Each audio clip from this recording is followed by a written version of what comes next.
All right, I know everyone is excited for me to get started, as am I. So here we are with the first build video of the CA10 from King Kong RC, distributed at Asia Tees. You can see I have everything laid out, and my friends, look at this hardware. This is something I'm gonna have to hand turn just to make sure nothing gets stripped out, of course. I want to make sure that everything goes together the way it should with as few mistakes as possible. And look, I didn't even open this particular bag yet, but I don't think I need to. I've laid everything out, and as a tip for everybody here, when you get as much hardware as this in a kit, don't be intimidated. I know it looks like a big spread, but it goes by quickly. And if you just group it out, like here I have all rounded heads.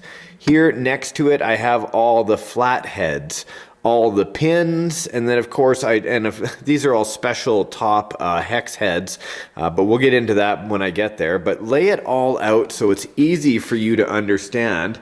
Get everything together.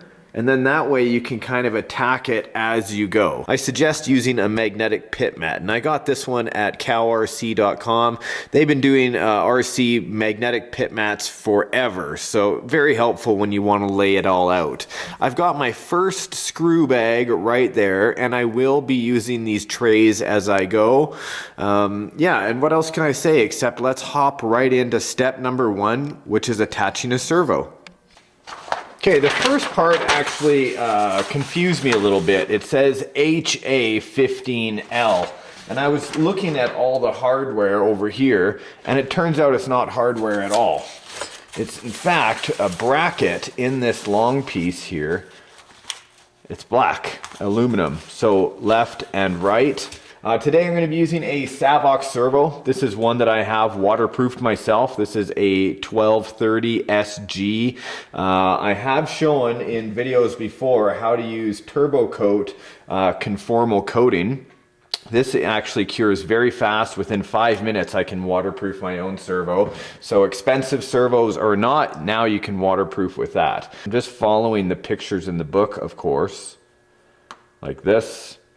And then it has the servo being mounted up. It looks like I'm gonna have to cut the small triangles out of here, which are called gussets. Okay, so here you can see right on the tops that I've shaved those gussets right off, and it's nice and flat, and it won't be inhibiting me from mounting it up anymore. Using my bag of M3 button head screws, just gonna open that up, drop them down into one of the trays of my magnetic tray.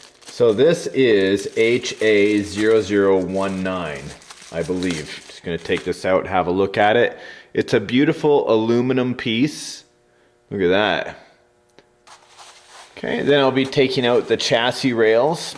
I read that these are actually aluminum. They're just incredibly thin aluminum. But that's, you can hear, that's aluminum. The screws here are gonna be the M2.5 by 8.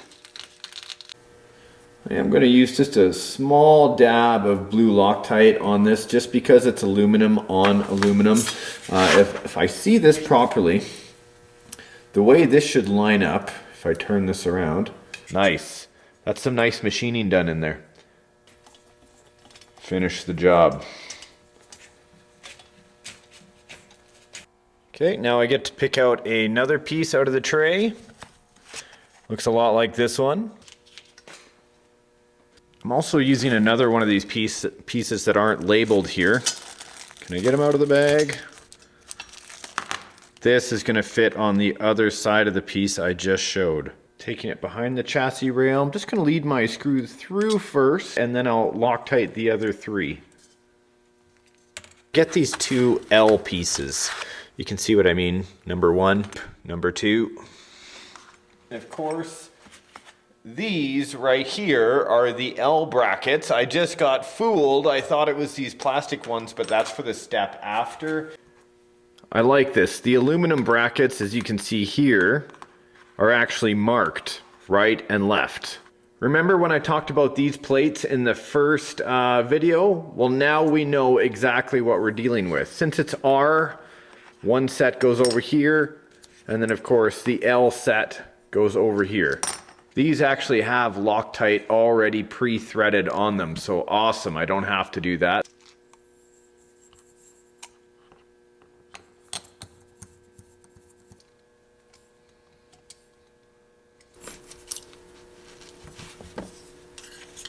I'm using a lot of these in the next step, and I'm just going to go ahead and put them on the chassis rail so you can see what they look like. And I just want to say before I put any of this on the chassis, all of this is aluminum. Okay, so everything is now assembled. Make sure that you are paying attention to the hole count as well as the direction that you're installing these pieces, because you'd hate to do that and then have to redo it after. It is quite a bit of work to get that done. The next piece we're dealing with is straight in the foam. Look at this. This is all aluminum as well.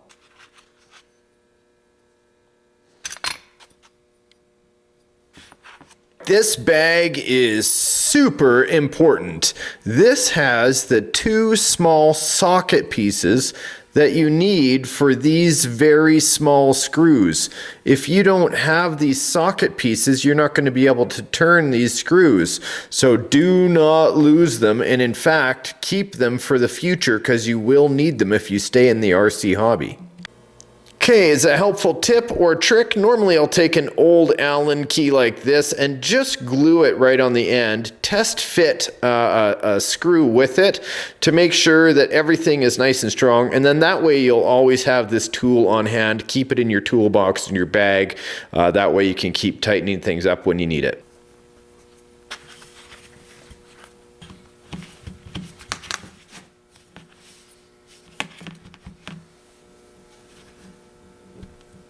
One little problem I seem to be having is how they've done like these cross beams. See how on the inside they haven't used nuts or washers?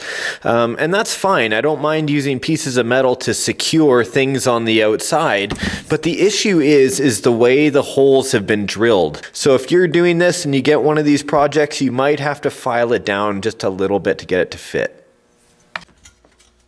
Ba-bam! There you go, guys. Check it out. An all aluminum chassis. I did have some hole alignment issues, which made it a little bit more challenging with these small hex driver screws. I wish they would use just normal, regular hex screws, but you know, for all the scale fanatics that are out there, they want to have all those little tiny bolts in there. You can see I've put them in on one side.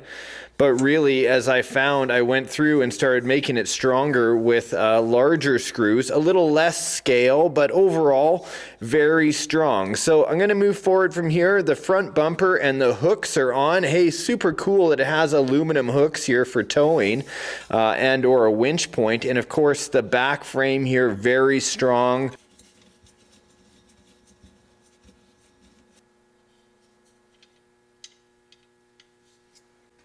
All right, now we're getting to the fun part, and I get to pick out some of these leaf springs. Look at these, already pre-built. Now, if you're building along with me, have a look on the bottom. These little nuts actually have to come off, and why would that be? Well, you see these shackles right here? They actually fit right into these pre-done holes right on the alloy axle housing, I guess. This is an open axle. This is not a driven axle because this vehicle that I'm building right now is a 2-wheel drive. So what I have to do is get out both sets of leaf springs and remove all 4 from both sides and then bolt them to the bottom of the axle.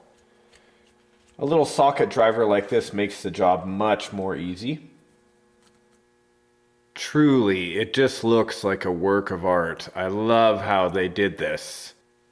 So here's an oddity. If you guys are like actually building along with me, just so you know, I'm looking at this shackle.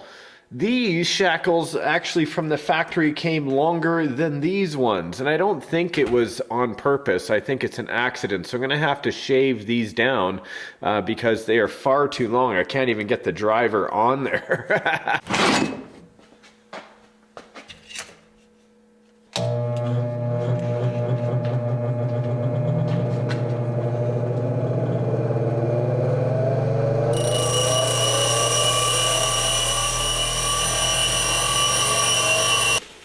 Now that is simply beautiful. Okay, chassis flipped over and the axle towards the front. I'm going to ease these leaf springs right down into the hangers. Check out this evil looking piece right here. The overload leaf springs looking amazing. They're actually clamped onto the bottom of this pre-assembled rear axle. Everything seems up to par, and I might as well just mount it up. Try as I might, my friends, I have not been able to find the piece for A0030. They said there's two of them. 0029, which is completely different with a hex head. I cannot find these anywhere here. As well as the A0023. Now the odd part is that the 2031 doesn't appear anywhere in the instruction book. So there's 8 pins right here. There's 6 pins that I can't find. I'm going to go ahead and try and use these ones. Though these ones are really, unique. I can't find them in any of the places. Not under my stuff, not around the pit mat, not on the floor, nowhere. And there we go. This truck is going to be super stiff. It wasn't going to be a smooth Cadillac ride, that's for sure. These front leaf springs doing an excellent job of moving. And really what this is overall is just supremely a work truck, a workhorse, if you will. Because back in the old days, it was about carrying heavy loads and going slow. Speaking of going slow, this motor says the opposite of that. Check it out, a 15-turn motor from Arrma. This is a brushed motor. The reason I'm using this is because really it's a recycled motor, plus only having one driven wheel in an unlocked differential in a rear wheel driven vehicle. I'm going to want a little bit of wheel speed. So I'm going to use an already waterproofed, I'm also recycling this. This is a Tiken FXR ESC. This has always done me a great job, and I barely used it before I swapped it out. Okay, so I took the motor mount off just so I could put copious amounts of grease on here. Is this going to be helpful over time, or is it going to attract lots of dirt and water, like mud? Of course it is, but I am protecting the bushings and the gearing on the inside. Okay, so unfortunately, when I'm looking at like step number 31, it kind of clearly shows there's an exposed motor plate to attach the motor. Here, I'm assuming this is an updated design, and it doesn't have that, so I am going to have to remove the motor plate to attach the motor. The pinion is a 14-tooth pinion, and they show it being installed on the motor shaft backwards, so sliding on like this. Set screw with a small amount of Loctite. Look at this, guys. Look at this. Here it is. Transmission, motor, all hooked up. When I actually take my driver and put it into the outdrive shaft, I can move it. I don't feel any kind of resistance right now, so I'm good to put it in. A lot of people always tell me that they are intimidated by building these types of models because they see it's a really big job. And it is, you know, like today I've spent a lot of time building this model, but I've had it's not going in the hole. That is what she said. It's just a chance to think and be creative and imagine what you're going to be able to do with your RC by the time you're done. Doing a good job the first time is always going to reward you in the end. It's certainly coming together now. And here's where I introduce this straight piece, which looks like a drive shaft, and in a way it is. All right, I'm just going to go ahead and flip this over. Small amount of Loctite just to the threaded area. Next comes this little beauty, which we can attach it to for a drive shaft extension. So many people have been asking me why the heck I'd be doing a two-wheel drive truck, but I gotta say, overall, I think I'm gonna enjoy the challenge. Like, normally I've got 4x4 rigs that can conquer most anything I throw at it, and why not explore the hobby a little more and enjoy the days of old? I did discuss locking the differential up, and I'm sure I could do that fairly easily, but as people mentioned in the last video, in the unveiling video, that this truck came as an unlocked diff. Really two-wheel drive, and really it depended on weight in the back bed to give it any kind of traction. I'm gonna leave this unlocked. That's been the decision for now. I can always lock it at a later time. So off camera, I've actually been assembling the wheels. Now these are aluminum. What you see here are the rear dually tires. I already have them set up right here. Very, very simple. It just bolts together, as you can see, but be forewarned, you can see I broke one of my screw heads in there already, because if it strips out, it can snap very simple. So I'm like turning it by hand. I thought I felt it stripping out, and all of a sudden the head broke right off. So fair warning to you guys, aluminum on aluminum. These screws seem to be a little bit soft, but dually tires nonetheless. And then of course these tires here are going to be the fronts. As you can see, I will need to glue the rubber around these rims, but I'm not going to do that just yet. Alrighty, my final steps in making this a completed roller. I've actually been at this for hours, guys, while I've been filming in the background, of course, and just editing. You guys only see it in minutes, but I've actually been working on this for about 6 hours now. But that includes filming time, of course. So if you guys are looking at build time, you know, you might be looking at about 3 hours. Guys, these wheels right here actually need to have some bearings put in, and the bearings come inside the kit ready for you to use, so they supply them. Alright, so I'm going to use some lightning lube for bearing grease. Why am I using this? Well, because I know that my vehicle is going to see water over time, and I just want to ensure that I give my bearings as much protection as possible. Will this kind of grease attract dirt? Yes. Will I be able to clean it out in the future? Yes. Will it help prevent any kind of rust on this bearing? Absolutely. So for me, that's a win right there. Well, there you go, my friends. A full roller is now ready for you to see. Generally speaking, everything is done. A few little minor tweaks and things, but look at that. The spare tire is mounted right on the chassis. A two-wheel drive driven truck. There wasn't a step to install this aluminum gas tank, which turns out to be the receiver and ESC box, but I went ahead, just threw in some 6mm button head screws there. This is a recycled motor, so I'm going to be doing a proper extension and heat shrink on here so we don't have that blue tape, and then that way I'll be able to situate everything into this gas tank slash electronics box easily. But still have a little bit of bowing going on in the tires here, as you can see, and I really think this just has to do with how the tires sit when they're not glued, or how they are just mounted. I'm gonna hope that I can actually fix this issue, because there's no way other than just to kind of mold the foams and hope that they can go straight. But overall, guys, I love it. Check out the back dualies on this. Of course, this is going to be a workhorse. I'm going to be hauling loads. Not a lot of traction with old tires like this, but maybe I'll get in there with the Dremel and cut some siping. I think that'll help, especially when I'm out on the trail, but weight will be my friend.